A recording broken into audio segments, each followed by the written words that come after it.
nous allons essayer de comprendre comment fonctionne le filtrage de routage vers une destination extérieure et commencer à en voir l'intérêt de pouvoir faire ça.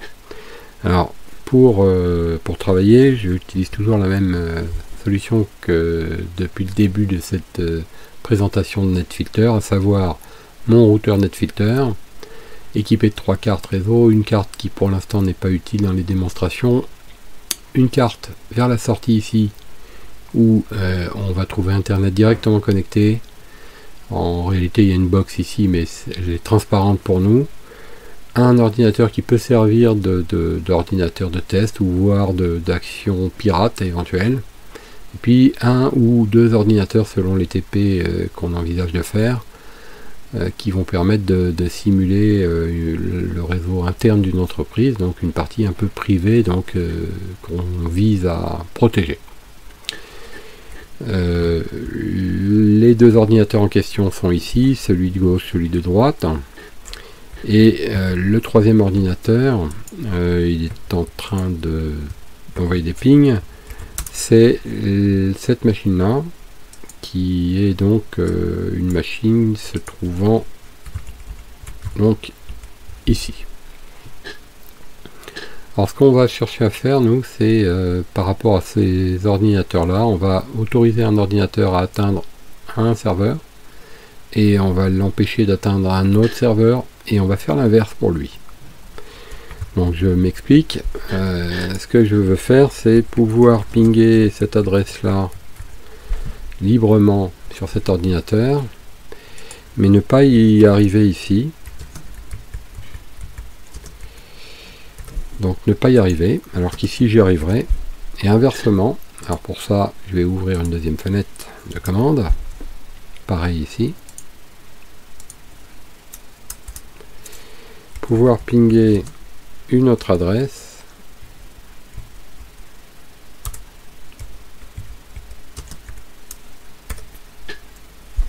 mais ne pas y arriver ici.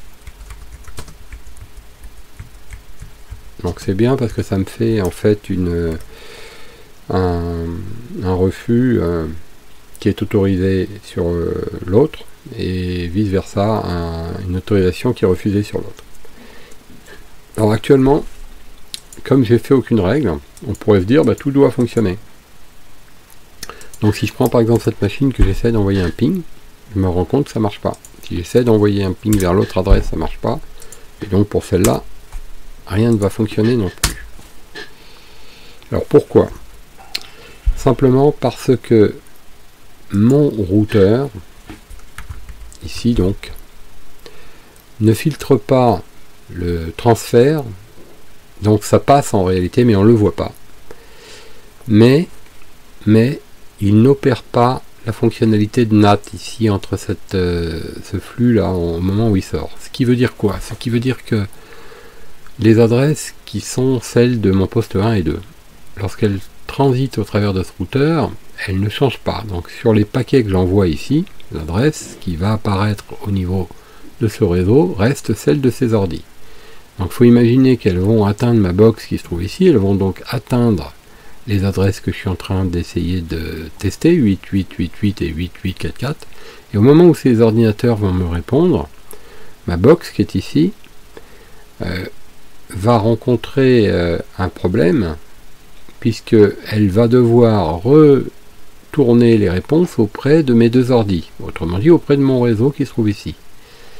Mais le problème qu'elle va rencontrer, c'est que dans sa table de routage, elle n'a pas d'indication lui permettant de comprendre qu'il faut envoyer à cette passerelle-là, qui prendra en charge pour router jusque-là. Et donc, si je ne mets pas cette information dans mon petit routeur qu'on peut imaginer se trouver par là, à aucun moment ça pourra passer. J'ai une deuxième solution que je vais appliquer, c'est de faire un peu l'inverse. C'est-à-dire qu'au moment où mes deux machines ici vont faire transiter leur paquet, je vais demander à cet ordinateur-là d'effectuer l'opération de NAT, c'est-à-dire de transfert d'adresse. Donc ce qui veut dire que, en fait, on va le voir ici plus précisément. Ce qui va se passer, c'est que au moment où voilà, c'est sur cette diapo qu'on peut le voir. Au moment où mes ordinateurs vont rentrer ici, la machine va les router, et juste après le routage, elle va opérer, parce qu'il y aura une règle ici dans cette chaîne de post-routage, elle va opérer au transfert des adresses IP, c'est-à-dire que les paquets qui sont ici vont changer d'adresse pour prendre l'adresse de ma carte réseau ici. Et à ce moment-là, ils vont pouvoir sortir dans cette direction. Donc dans cette optique, mon routeur, qui se trouve donc ici, là, aura l'impression que c'est une machine appartenant à son réseau sur lequel elle est raccordée, qui lui envoie ses paquets. Il sera donc tout à fait capable de lui renvoyer. Et elle va donc renvoyer ici les paquets en ne sachant pas qu'en fait c'est un routeur. Et ce routeur-là va les prendre en charge par sa fonctionnalité de NAT et de routage combiné, va les rediriger à nouveau ici. Alors pour pouvoir faire fonctionner tout ça, là je l'ai expliqué de manière très sommaire, mais je suis obligé de fixer dans la table NAT une règle de post-routing. Alors il faut écrire ça correctement, sinon ça ne marchera pas. Post-routing, en indiquant que tout ce qui sort, et encore je ne suis pas obligé de préciser ça, hein, mais je vais le faire quand même, tout ce qui sort par ma carte ENP0S3, c'est le nom de la carte ça. Donc tout ce qui sort O comme output par ENP0S3 va subir, donc tous les paquets vont subir le masquage d'adresse. Donc tout ce qu'on appelle le masquerade. Et en faisant ça, ici, je vois que mes pings se mettent à fonctionner. Ça va marcher aussi pour les pings du haut, on va le voir ici, vous voyez, voilà, tout fonctionne. Alors ça fonctionne, c'est très bien, mais moi je rappelle que maintenant je vais moduler un petit peu le fonctionnement, parce que ce que je souhaite, c'est pas que ça fonctionne, justement, c'est que ça fonctionne que à moitié. Donc, je vais jouer sur les règles de pare-feu de filtrage, et je vais autoriser le 8888 sur cette machine-là, 172.16.02, et alors on va fixer un point de départ. Pour faire simple, je vais prendre un document et on va se fixer en fait quelque chose de simple. On va essayer de pas voilà, je voudrais enlever cette barre d'outils. Voilà, on va essayer de fixer quelque chose d'assez simple. Donc on va autoriser 172.16.01 à aller vers 8.8.8.8 et on va refuser donc la machine 172.16.02 .0.2 à aller vers 8.8.8.8. Donc là c'est pratiquement la même règle, mais il y en a une qui va autoriser, l'autre qui va le refuser. Et on va faire autre chose, on va autoriser la machine 172.16.02 et refuser la 0.1 à partir du moment où elles voudront aller sur la 8.8.4.4. Donc en fait c'est croisé. Voilà. Donc ici, je vous mets tout ça hein, pour en avoir un aperçu. Donc voilà ce qu'on veut. Autoriser la première machine à aller sur 8888 et refuser la deuxième machine. Et après on va faire l'inverse pour l'autre machine. Donc, si on code ça sur des règles de forward et que je place toujours en première position, là je veux, alors on va se rappeler que nous ce qu'on voulait, peut-être mettre ma fenêtre ici, c'est autoriser le transfert de la source, bon en fait 172.16.0.1 qui veut aller vers la 8.8.8.8, donc ça on veut l'accepter.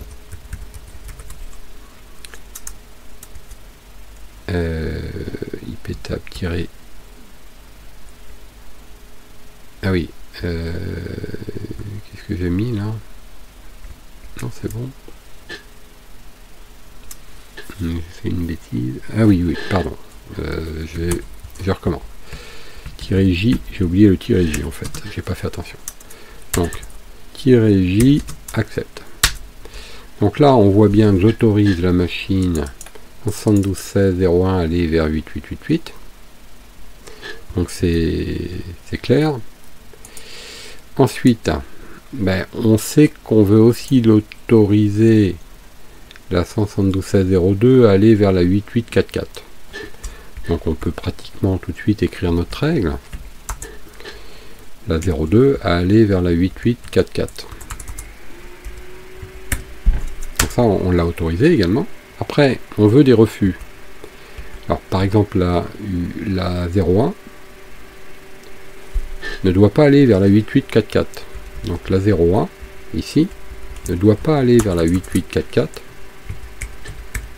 Donc c'est un drop qu'il faut mettre ici. Et la 02,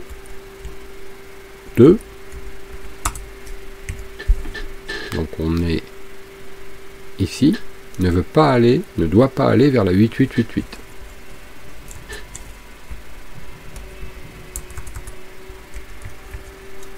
Voilà. On va regarder l'état de nos règles avec un iptable tiré grand L, et on voit bien qu'il y a deux refus. La 02 vers la machine publique DNS A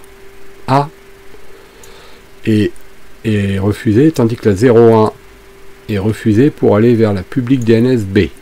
Donc B, je crois que c'est la 8.8.4.4 et la A, c'est la 8.8.8.8. Et les acceptations, l'une est autorisée à aller sur le A, l'autre est autorisée à aller sur le B.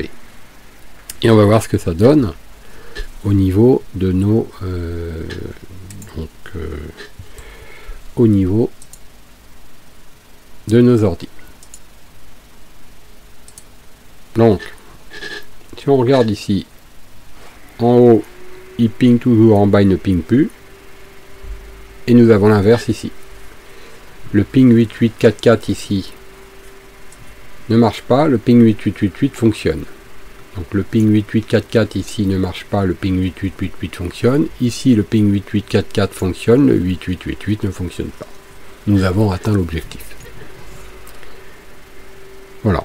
Alors, ce que j'ai montré ici, c'est que j'ai présenté une façon de faire, mais on aurait pu faire autrement en réalité.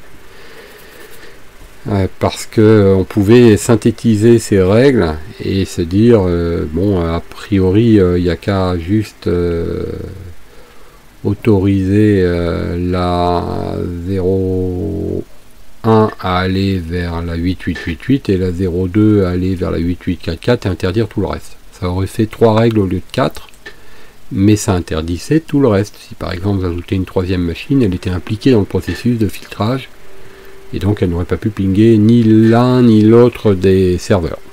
Là, moi je m'en suis tenu au cahier des charges initial qu'on a décidé, et j'ai appliqué très simplement les règles par rapport à ce cahier des charges. Et donc vous avez vu que la méthode que j'ai utilisée en fait, c'est de construire ce fameux cahier des charges en me disant ben voilà, ce que je veux moi c'est autoriser, on peut même quand on s'amuse à faire ça éventuellement mettre des couleurs, mais pour que ce soit plus lisible. Donc ça on autorise, ça pareil, et puis les autres vous les mettez en rouge, et c'est un refus, et il devient facile ensuite d'agir sur les bons paramètres, parce on sait où on met les pieds, on sait où on va. Donc j'autorise.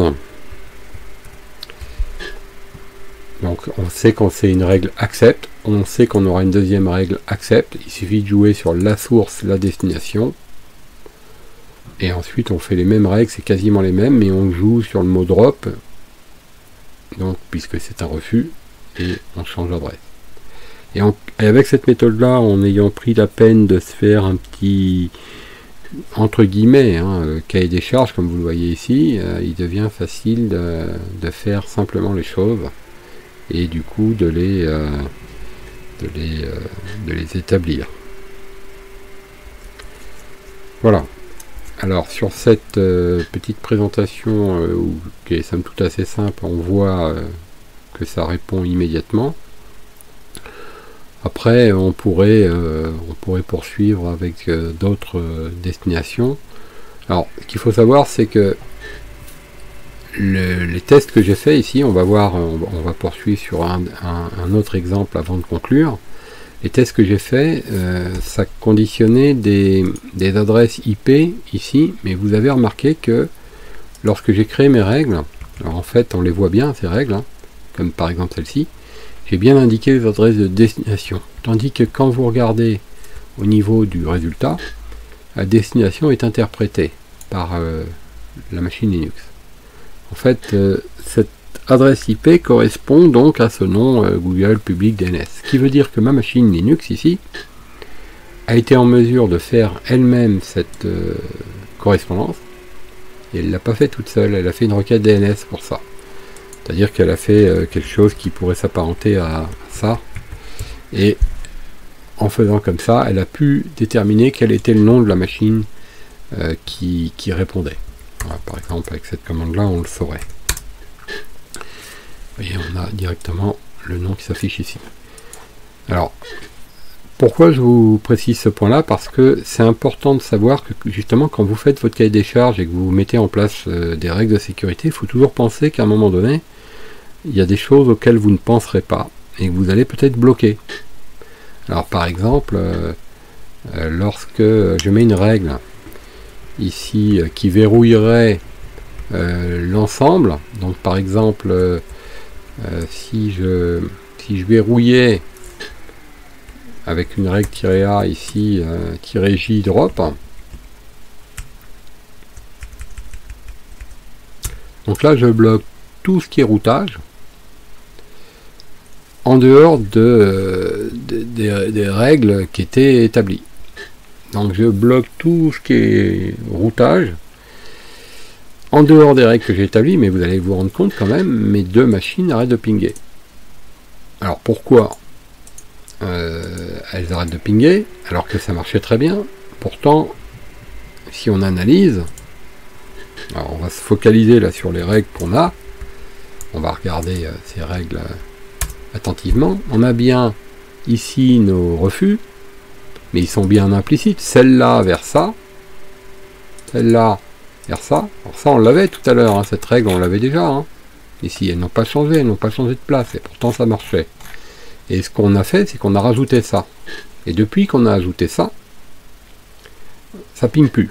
Et là, on se demande pourquoi. Et moi, je vous suggère d'y réfléchir et d'apporter vous-même des éléments de réponse. Ce que je vais faire, c'est que je vais donner la réponse dans quelques instants, mais si vous êtes en fait dans cette situation et que vous vous demandez pourquoi ça ping plus et que ça n'est pas évident pour vous, eh bien, mettez cette présentation en pause, continuez à vous poser la question, à établir un schéma, utilisez pour ça ce type de schéma. Vous vous dites qu'ici ça pingait, 8888 il doit se trouver par là, 8844 également, donc cette machine là arrivait à pinguer 8888 mais pas 8844, tandis que celle-là elle faisait la 8844 mais pas la 8888, ça marchait très bien, et d'un seul coup on a bloqué tout le reste alors que tout ça est toujours vrai, c'est toujours autorisé et ça ne ping plus. Et du coup, qu'est-ce qu'on a fait qui a déclenché ça? Et on peut parier que c'est cette dernière règle. avant, là encore, donner la réponse, on peut commencer à lever le doute. Je vais enlever cette règle. Cette règle, si vous regardez, elle est en 1, 2, 3, 4, 5e position. 1, 2, 3, 4, 5. Si vous n'en êtes pas sûr, il y a même une option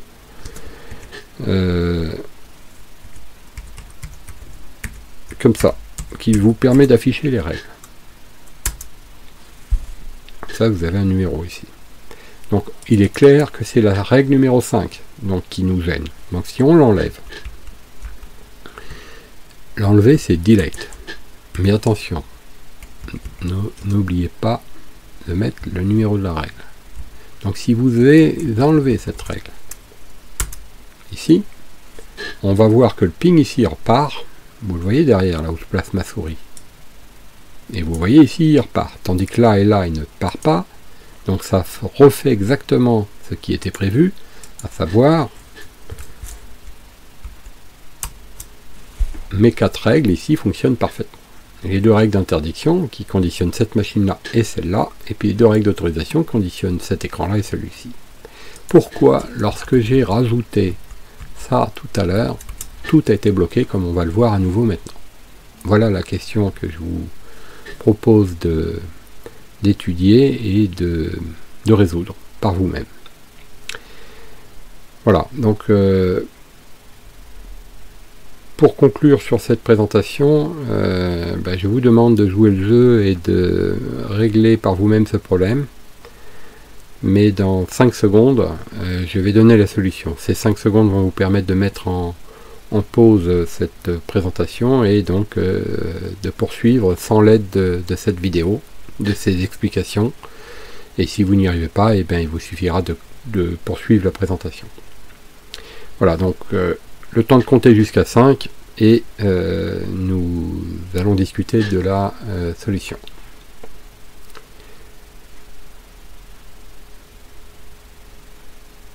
Alors voilà, les 5 secondes sont écoulées.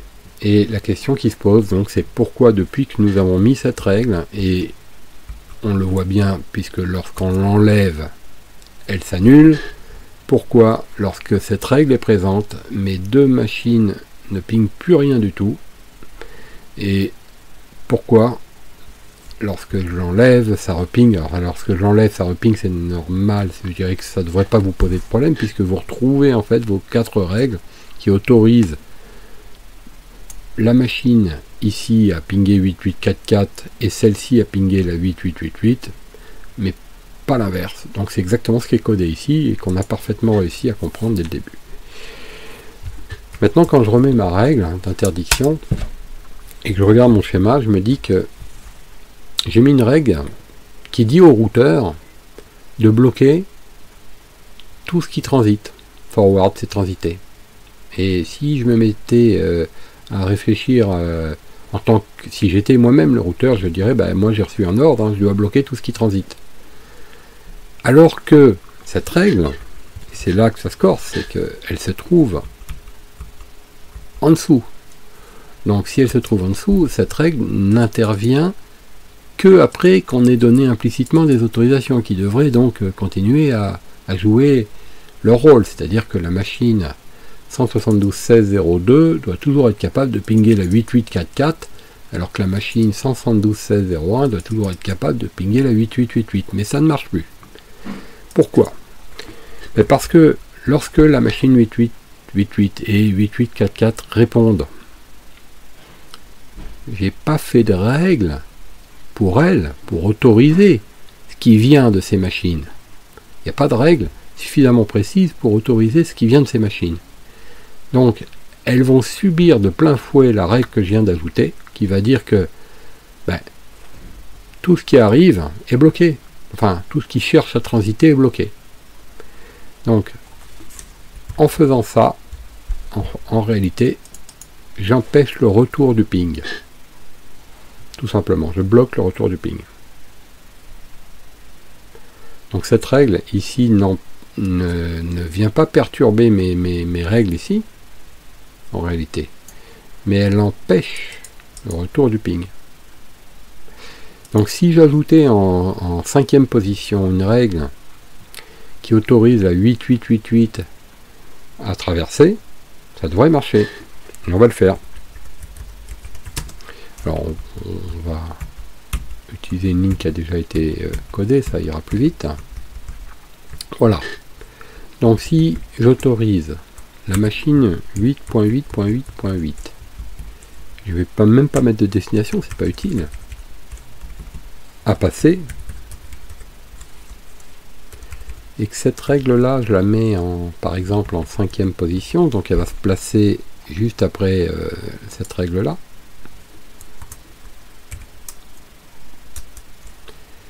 et tout de suite on voit que le 8888 me répond. Ici ça répond toujours pas, on va placer une autre règle aussi, donc alors attention, soyez prudent, vérifiez bien l'état de vos règles. Moi il faut que je la place avant la 6, donc je peux la placer également soit en 4e soit en 5e position. Donc je vais placer une règle en 5e position, mais cette fois-ci autorisant la machine dont l'adresse est 8844, c'est bien une adresse source, à traverser mon routeur. Et ici on voit instantanément que ça passe. Si on fait un petit état des lieux de mes règles maintenant, mes refus implicites,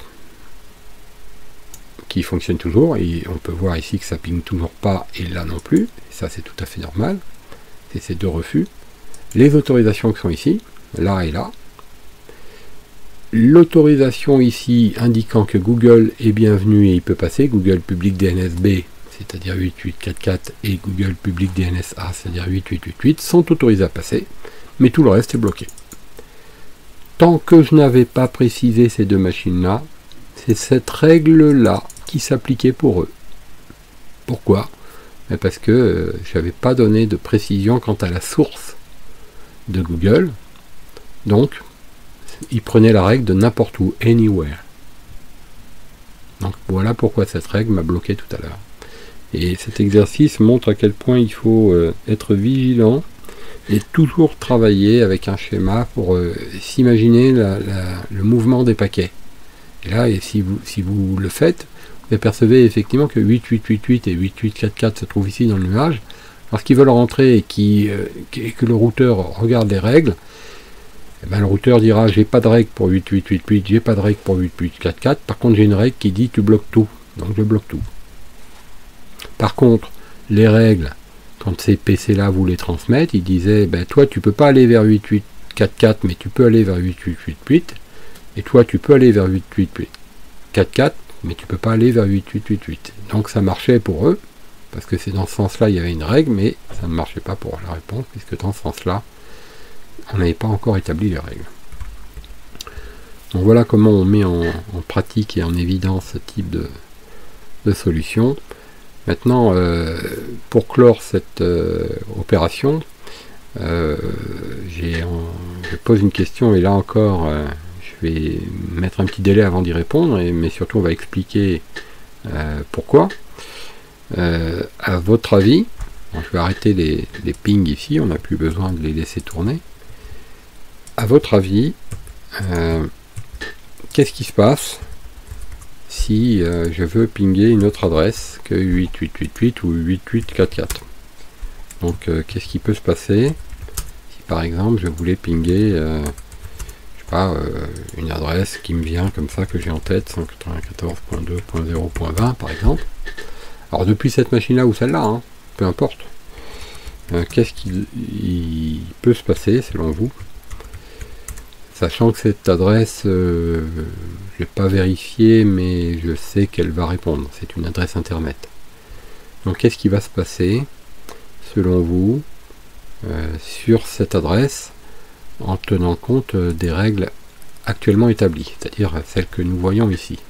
Donc qu'est-ce qui va se passer? Moi, je vous laisse le temps de la réflexion. Je vais vous demander juste de compter jusqu'à 5 pour avoir le temps de mettre en pause, là encore, la présentation, pour que vous soyez vous-même en mesure de répondre sans influence. Et ensuite, ce que je vous invite à faire, c'est justement, selon le résultat que vous allez obtenir, et bien si par exemple ça ne ping pas, faire en sorte que ça ping, et si ça ping, faire en sorte que ça ne ping plus, sans abîmer ce qui fonctionne déjà. Donc sans modifier ce qui fonctionne déjà. Donc je répète, selon le résultat que vous allez constater, admettons que, faisant l'hypothèse que ça ne ping pas, eh ben moi ce que je vous demande c'est d'appliquer la solution pour que ça puisse fonctionner, c'est-à-dire que le ping puisse fonctionner, et si l'hypothèse s'avère être ça ping, donc ça marche, et ben justement trouver la bonne action pour empêcher le ping. Mais dans les deux cas, ce que je ne veux pas, c'est que tout ce qui a été fait précédemment soit anéanti. Donc c'est un complément de filtrage et pas une modification que je vous demande. Donc maintenant, ayez, je dirais, la discipline suffisante pour ne pas être tenté d'écouter la suite. On va compter jusqu'à 5 et à 5, avant d'arriver à 5, vous mettez en pause cette vidéo. 1, 2, 3, 4, 5. Voilà, donc nous sommes arrivés au compteur à 5 et la question que je posais c'était est-ce que ces machines vont pouvoir être pingées de part et d'autre? Alors en fait ni l'une ni l'autre ne ping, on le constate tout de suite et on se demande pourquoi. Donc la première question c'est pourquoi. Et bien, là encore c'est la même raison que tout à l'heure. On a une règle ici qui autorise ces machines à sortir vers 8888 et 8844. On a une règle ici qui autorise 8888 et 8844 à répondre. Mais on n'a rien d'autre. On a en fait plus exactement si on a quelque chose d'autre que nous reprenons ici. On a cette fameuse règle qui bloque tout le reste en fait. Donc cette règle bloque le ping d'ici. Et donc évidemment celui-ci aussi. Alors, on va relancer notre ping avec l'option T, ici pareil, et maintenant on va appliquer le remède. Donc le remède c'est quoi? Eh bien c'est d'ajouter une règle, peu importe la position, mais il faut qu'elle soit avant la 7e position, qui autoriserait cette adresse 194.2.0.20 à transiter au travers de notre routeur. Alors c'est facile, on l'a déjà fait, voilà, par exemple. Cette règle qui se placerait en 5e position fonctionnerait. Alors c'est pas très beau de la placer en 5 parce qu'elle va s'intercaler entre la 5 et la 6. Je vais plutôt la placer en 4. Et je vais dire que tout ce qui vient de 194.2.0.20 est accepté. Et là, en faisant cette règle, ben, alors on va examiner ce qui se passe au niveau des règles, on va constater que ça ne fonctionne pas. Donc tout ce qui vient de 194.2.0.20, donc vous voyez c'est cette adresse en fait, elle est interprétée ici et est acceptée. Mais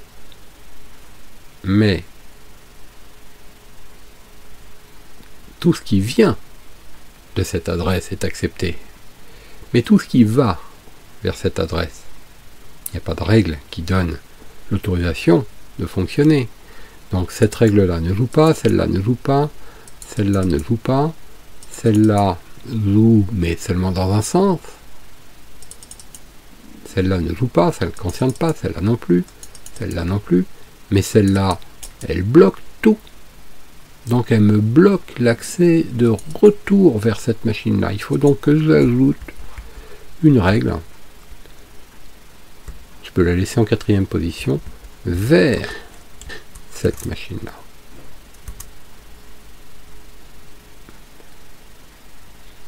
Donc, qu'est-ce qui se passe si j'ajoute une règle vers cette machine-là? Alors, il ne l'a pas ajouté. Oui, elle est mal placée. Oui, elle est assez mal placée, ma règle. Du coup, donc, peu importe d'où ça vient, si ça va vers cette machine-là, c'est autorisé. Si ça vient de cette machine-là et que ça veut aller n'importe où, c'est autorisé. Donc ça devrait en fonctionner. Mais là, on voit que, malgré tout, ça ne fonctionne pas. Alors, là, c'est un peu étrange. Et je me demande pourquoi, parce que en réalité, ça, selon moi, ça aurait dû fonctionner. Alors on va essayer d'en faire l'analyse ensemble. Donc quelle est la règle qui bloque? A priori ça devrait toujours être la dernière règle, la 9, la règle numéro 9 ici. On va vérifier que c'est bien la 9, a l'air de bloquer. On va l'empêcher de continuer.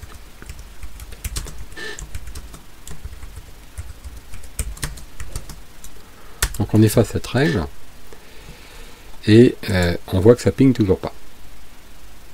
Donc c'est pas cette règle, donc il y a autre chose et je pense que l'adresse que j'essaye de tester ne répond plus. Alors est-ce que c'est une coïncidence, est-ce que c'est une malchance ou est-ce que c'est autre chose? Il est difficile de le dire ici. Alors ce que je peux faire par contre, c'est utiliser mon routeur qui lui ne subit pas le filtrage pour essayer de pinguer cette adresse et je me rends compte que ça ne marche plus. Donc en fait, est-ce que c'est de la malchance ou est-ce que c'est mon routeur qui est en panne ou est-ce que c'est ma connexion internet qui ne marche pas? Il semblerait que le serveur que j'ai pris en exemple ici a dû mettre une règle de filtrage, je pense, en s'étant aperçu que nous sommes en train de lui envoyer un ping. Alors, du coup, c'est ce qu'on appelle l'arroseur arrosé. Je ne sais pas si vous connaissez cette expression, mais ici on a bien nos règles qui autorisent nous à aller vers lui et lui à aller vers nous par des accepts, mais néanmoins ça ne marche plus parce que je pense qu'on a été filtré sur le serveur lui-même, sans doute par un système qui a détecté notre action. Donc évidemment on ne peut pas rétablir ici puisque c'est pas chez nous que le filtrage a été établi, mais nos règles sont correctes. Donc il fallait effectivement faire ces deux règles pour que ça marche, tout comme il nous avait fallu faire ces règles là tout à l'heure pour que ça marche, parce que si on fait pas ça, la règle drop que nous avions mis à la fin, ici on peut l'ajouter d'ailleurs, on peut la remettre, bloque tout ce qui n'est pas autorisé. Donc cette règle là ici bloque tout. J'ai oublié de préciser le mot-clé drop. Voilà. Donc la règle 9 bloque tout. La règle 10, du coup, que j'avais mal écrite, je vais l'enlever. Elle ne sert à rien. Voilà. Et nous obtenons quelque chose de propre et de correct. Donc ça veut plus.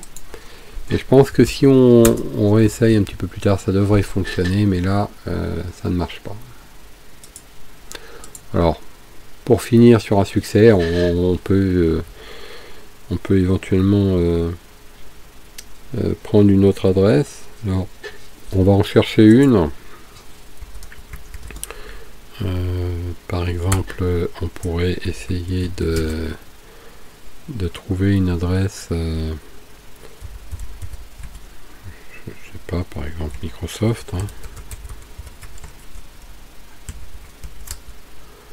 donc on a une adresse IP, mais c'est l'IPv6, donc ça ne m'arrange pas forcément de faire des tests en IPv6, c'est pas forcément ce qu'il y a de plus facile.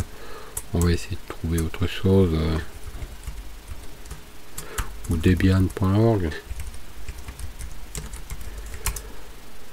Alors, donc par exemple on a cette adresse là, la 130.89.148.14. Donc on va essayer d'envoyer un ping vers cette adresse. Un ping 130.89.148.14. Donc on voit que ça ping pas. Bon là c'est pas la peine de faire le test ici, mais c'est la même chose, si on fait le test ça marchera pas non plus. On va le faire pour la forme. 130.89.148.14. Ça ne ping pas. On va donc faire notre règle. Et on va se rendre compte que notre règle drop générale va tout bloquer. Donc on va mettre l'option -t ici pour le bloquer en timeout. Ici, pareil. Et pendant ce temps-là, pendant que ça envoie des pings, on va faire notre règle. Alors notre règle, ici, elle est donc...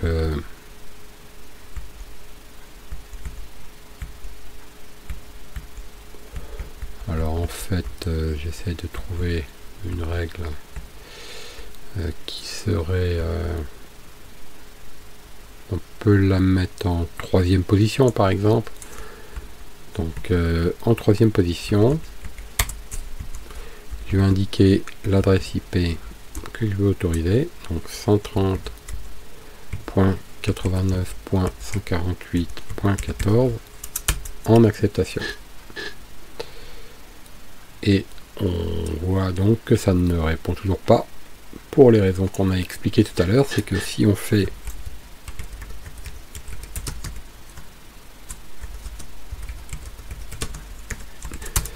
l'analyse, donc l'adresse vers cette la destination vers cette adresse, qui manifestement devrait être celle-ci, 4e position, donc il a déplacé cette règle là, donc il s'est mis là. Elle est donc en accept, elle est pas bloquée par cette règle là, sauf que c'est le retour qui est bloqué. On va donc créer la règle tout de suite qui va autoriser le retour en indiquant que nous autorisons le retour. Et on va voir probablement, voilà, que les pings fonctionnent alors que la règle ici est toujours établie. Donc, pour s'en convaincre et vraiment conclure cette présentation, après vous aurez bien évidemment pas mal d'exercices à faire et je vous invite à inventer vous-même vos exercices en vous basant un petit peu sur la présentation que j'ai pu vous faire. Mais pour enfoncer le clou en quelque sorte, on va effacer la règle que je viens de mettre. Donc ces deux règles là on va les effacer, hein. Alors soyons toujours prudents quand on efface des règles, d'observer le numéro de la règle qu'on veut enlever. Donc moi je vais enlever la règle 3 et la 4. Donc attention, je peux pas le faire, vous allez comprendre, quand je vais enlever la 3, et bien la 4 va monter d'un cran, ce sera elle la 3. Donc je ne peux pas enlever la 3 et ensuite directement enlever la 4 derrière, sinon je vais enlever une mauvaise règle. Donc je suis prudent. IP table, -D, forward, règle 3. La règle 3 a été supprimée. Je vérifie. 1, 2, 3. Je vais enlever la règle 3 et pas la 4. Cette fois-ci, vous voyez, elle est montée d'un cran. Voilà. Et là, j'ai enlevé mes deux règles. Alors en ayant enlevé mes deux règles, le ping à nouveau ne fonctionne plus, puisque la règle numéro 10 bloque l'intégralité du retour. Je vais la règle numéro 10 qui est par ailleurs devenue la règle numéro 9. Donc on va enlever cette règle et on va analyser ce qui se passe. Donc on voit que le ping reprend, ça est pareil pour cette machine, ça fait pas de différence. Donc la règle de verrouillage que nous venons d'enlever autorise tout le monde à nous répondre. Mais au niveau sécurité, on est beaucoup moins protégé que tout à l'heure. Donc on va la remettre en l'insérant et en indiquant que on ne veut pas de retour, de traversée sur toutes les adresses qui n'ont pas été reconnues. Et évidemment, si on veut que cette machine puisse nous répondre, il faut insérer plus haut dans l'ensemble des règles une acceptation sur la source et la destination. On fait un petit point sur nos règles. On voit bien que nos règles 3 et 4 que j'ai placées sont donc ici. La règle de refus verrouille le reste et nous protège. Et nos Google peuvent toujours être pingés. On peut à nouveau essayer de faire un ping 8.8.3 4.4. Ici, on voit que ça marche. Par contre, si on fait un ping 8.8, non, c'est là, 8.8.8.8, ça ne fonctionnera pas. Oups. Là, ça ne fonctionnera pas, ce qui est normal. Et à l'inverse, ici, si on fait un ping 8.8.8.8, c'est là que ça se passe. Ping 8.8.8.8, ça marche. Mais si on fait un ping 8.8.4.4, ça marche pas. Donc, nos règles fonctionnent parfaitement.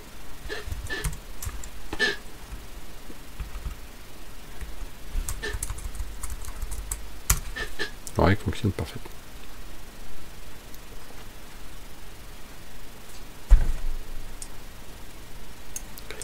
Alors une dernière chose qui est un petit peu hors sujet par rapport à la notion de filtrage. Donc pour l'instant je vais avoir besoin que d'une machine Windows, donc j'ai même pas besoin des deux fenêtres. Voilà, on va se contenter de ça. Donc ça peut être intéressant aussi.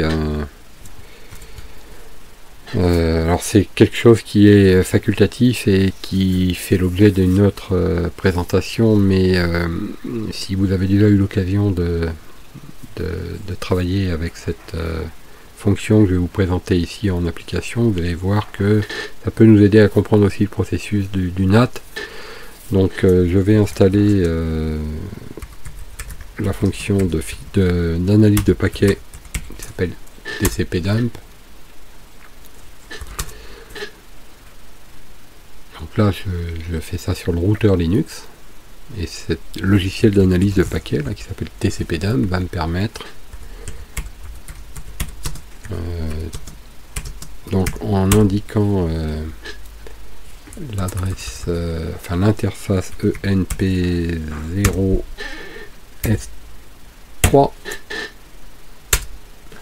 d'analyser que lorsque alors j'ai peut-être pas intérêt à le faire sur cette adresse, mais quand j'envoie un ping,